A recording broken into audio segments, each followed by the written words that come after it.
and welcome to another episode of the Dale Jr. Download. And this one, we're coming from the inside of a Chevy Suburban on the way home from Martinsville Motor Speedway.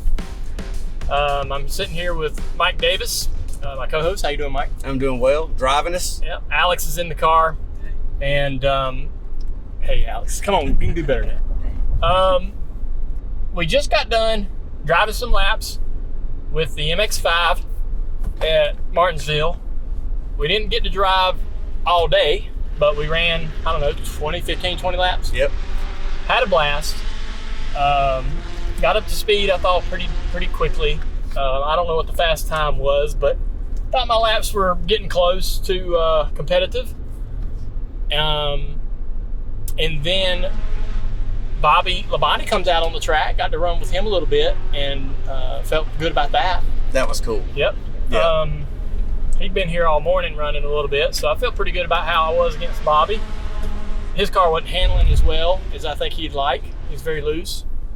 But anyhow, it was a blast. Yeah, now listen, before we go any further, I mean, if you missed Tuesday's episode where we that's right. took you on the road, we ought to just say exactly what we were doing here and why. All right, so over the weekend in Watkins Glen, NASCAR came to me, Mike Helton and a few people, and asked me if I'd be interested in coming up here to the test and driving the car for a little bit. So we did everything we could to make that possible. We recorded our Tuesday show and a little bit early. We recorded it also on the way to the racetrack. And then, we got a chance to drive the car, and then we had to turn around and head back home for some other responsibilities later today that don't have anything to do with the podcast. But I do want to say we drove more in the car today on the way to the track and on the way home than we actually did spend time at the racetrack. That's true. So we were there for a very short period of time. We ran one run in the car. And this is an effort by NASCAR to possibly see if the MX-5 Series can race at Martinsville. If that goes really well, it opens it up to other possibilities. I think the series is very successful already. They have exciting races everywhere they go. They're a property of NASCAR under the IMSA umbrella, and it's doing really well. But NASCAR's just spitballing a little bit, trying some new things. I think it would be an incredible race. Having now driven the car, the cars are a blast. They look it, dude. They look so much fun. The car is not easy, but you get up to speed relatively quickly, and from there, finding the next 2/10 or the next 10th is a real challenge. There's a couple things about the car that drive, or it does a few things differently than I've ever experienced in any other kind of car. It has a lot of power steering, and so the steering wheel's real light, but I didn't have a problem with that because I run the steering wheel very similar in iRacing, and so it felt comfortable to me right away.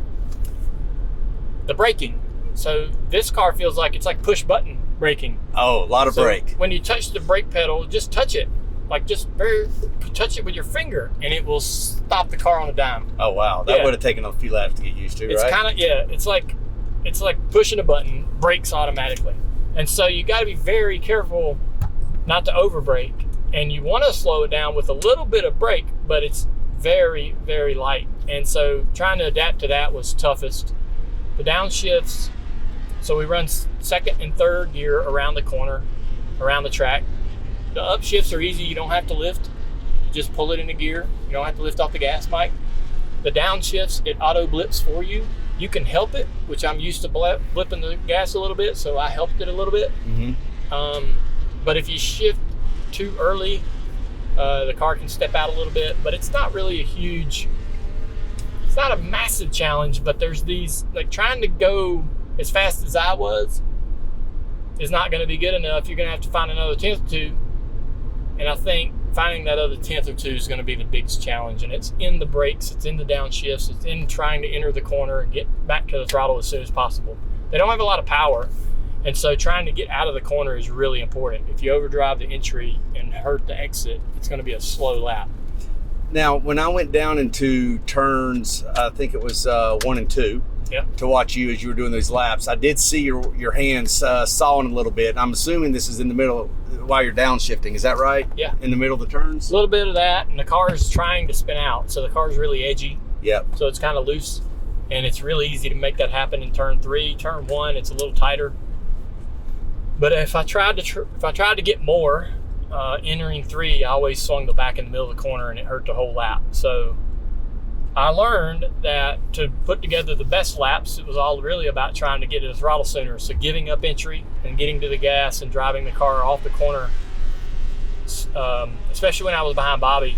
He was driving in and swinging the back, and the back's moving around a lot. And I was lifting early and getting to the gas and driving back to him on corner exit and down the next straightaway. So I want to talk to you about that.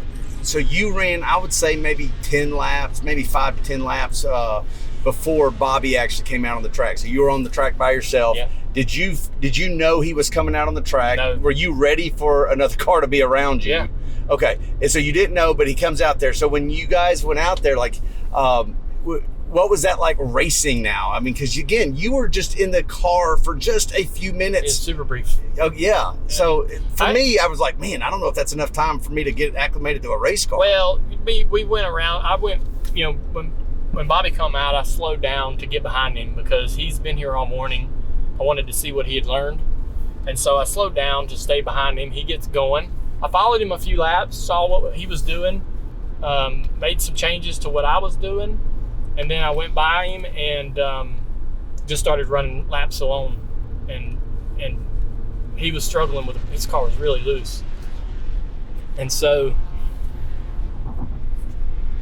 when I went to his inside, we were heading down the back straightaway, and the car's loose into 3, and you got a downshift, braking, all those things kind of makes the back want to swing. And so I was a little concerned just briefly, but he lifted and let me go before we got to the corner. So I wasn't going to race him down in there and back myself into the side of him. So, okay. No. Let me back up even more. And I know I'm going all kinds of out of order here, but so you drove a car that Chad McCumbee owns. Yep. And Chad was there, and he looked to be very helpful to you. You were going to him for a lot of insight. So you went and sat in the car for the first time. Yeah. And by the way, if you think that they're tight fits in these NASCAR Cup cars, boy, this is a tight fit, right? These things are small. So you climb in the car. Can you walk us through kind of the conversation, like what he was showing you about that the whole workings of the car right off the bat that looked unusual or something for you that you're just not used to? Yeah. I've never been in an MX-5, so for people that race this is going to be a funny conversation. I sat down in the car. It's got the turn signals. It's got all the... it had a blinker. It's got all the stock levers. That's right, okay. Windshield wiper and everything comes on the same way. It's just like a stock car. It has all of those pieces. It has, it has all the ignition switches and stuff up on the right side of the dash. The steering column's a clamp-on, racing style column. It's a sequential shifter, and you sort of pull up this little locking mechanism with your fingers to get it into neutral and reverse. But it's pretty simple to shift. But you are packed in there. Now the seat, I looked at the seat. It could go back further. The car seat's for a specific driver, and it's not even for Chad, so it's not fit for us. I think I could certainly move the seat back and down and get me out of the top of it. Like, I'm sitting in the car, I'm like right at the cage, at the front of the cage. And so I'd like to get down and back a little bit, which I think it would easily do. I'm telling you, man, if this race happens and it's on a date where our oval drivers are free, you're going to have some people very interested in racing in the MX-5's first oval race in Martinsville. Guys like Kyle Busch, and if they can be there, they're going to try to look into opportunities to make it. And NASCAR is going to seek out some of those names to see, hey, who can come race this? We'll provide you the car. We'll hook you up with the teams to make it happen. Chad told me they have several cars in their team, a couple, 2 or 3 cars. Yeah, right? That's right. And so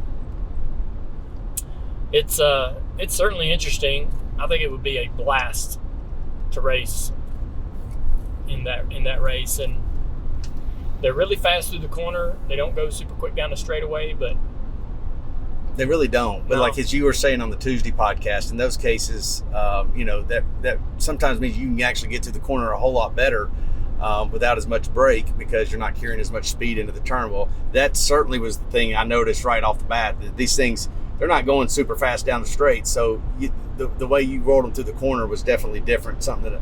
And I love seeing your hands. I mean, those skeleton gloves were just moving, and you were getting used to it. And I could hear the downshifting.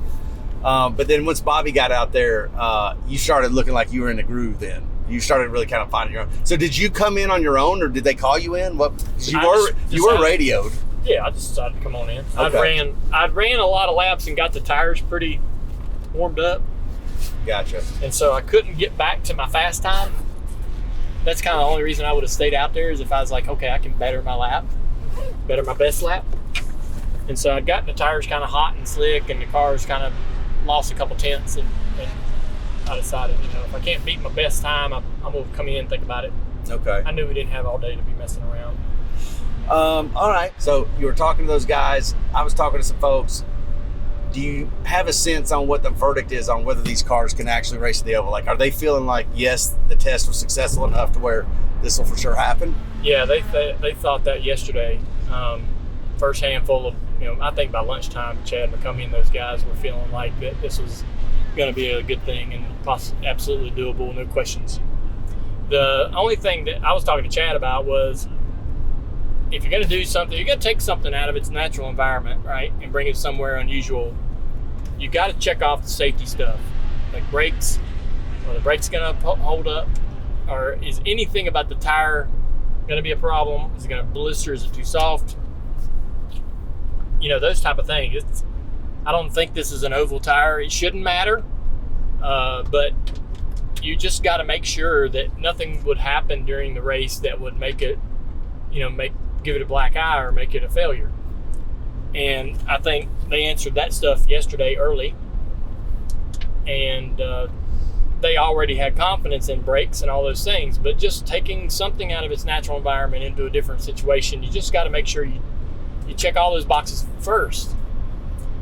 And they did, and I think you move forward. Where do you put it on the schedule? How does it fit? Is it a companion to something that's already happening? I think it could be its own event. I don't think it needs to be a support series. Its first race at Martinsville, it could be the headliner, and enough people would be excited about it. I think there's enough interest in it, right? If you're a track owner, maybe you want to have this as your headliner. Well, the track president was out there, and in the car himself, he was out there having fun, Clay Campbell. If you have something that people want to see, you don't put it with something people are already there for, right? So, like, maybe it doesn't need to be companions with NASCAR or anything like that. I don't know. It'd be interesting to see. I mean, it's a companion race already. Selfishly, I think you should have the MX-5 race like a midweek before NASCAR, or midweek or close around that Martinsville race, or when NASCAR is local, racing at Charlotte or racing somewhere around here, so that it's easy for the drivers to justify racing in it. So if you wanted a Kyle Busch or somebody to go race in it, he's not on the other side of the country, right? Mm-hmm. He's not in Texas on Sunday and then racing in Phoenix, or the next week. He's in the area. And so it doesn't have to be nestled up against the Martinsville Cup race weekend, but if it's just somewhere like they're racing at Bristol, right? Yeah. You could have like a MX5 race on a Wednesday or something. And I personally would love to figure out how to get our Pro Car Store series, our Pro Cars, our late model stock, or our late model Pros, to Martinsville. Like our late model stock marquee events at the Wilkesboro track, and we love that, and that's what we want going forward, is to, the Daytona 500 of the Cars late model stock series be the Wilkesboro race. But our pros need their own event, so that's totally outside of the conversation. I know you probably don't give a crap about that. No, actually, I mean, you brought it up earlier. Yeah. I mean, like that was one of the things that was interesting to you. So yeah, I think our pros need a big event, and that would be cool to put them with the MX5 and have like a bam bam. You know, our pros run the day before the MX5 race happens. The MX5 race is going to create a lot of excitement, interest. There'll be a ton of interest around it. That would be good for us to be part of it. Yeah. I don't suppose you planted that seed with Clay or anybody else. I've been talking it. Oh, have you? when we met with them, when they came up to me and asked me to come to the test and drive the car, I told them right then. I said, if y'all ever run a race there, I'd love to talk to you about getting the cars tour to be a part of it. And in the late model stock cars tour can't go to Martinsville. They already have the 300. That's They're right. not gonna. We don't want to. You know, they've already established the late model stocks at Martinsville, and it's got its own race. But and then I talked about it again today, so we'll see. Put that bug out there. It would be fun. Yeah, it'd be fun. It'd be a nice companion little event, little day for people to come out there and watch some racing. Sure. So I think, I mean, listen, you brought it up earlier.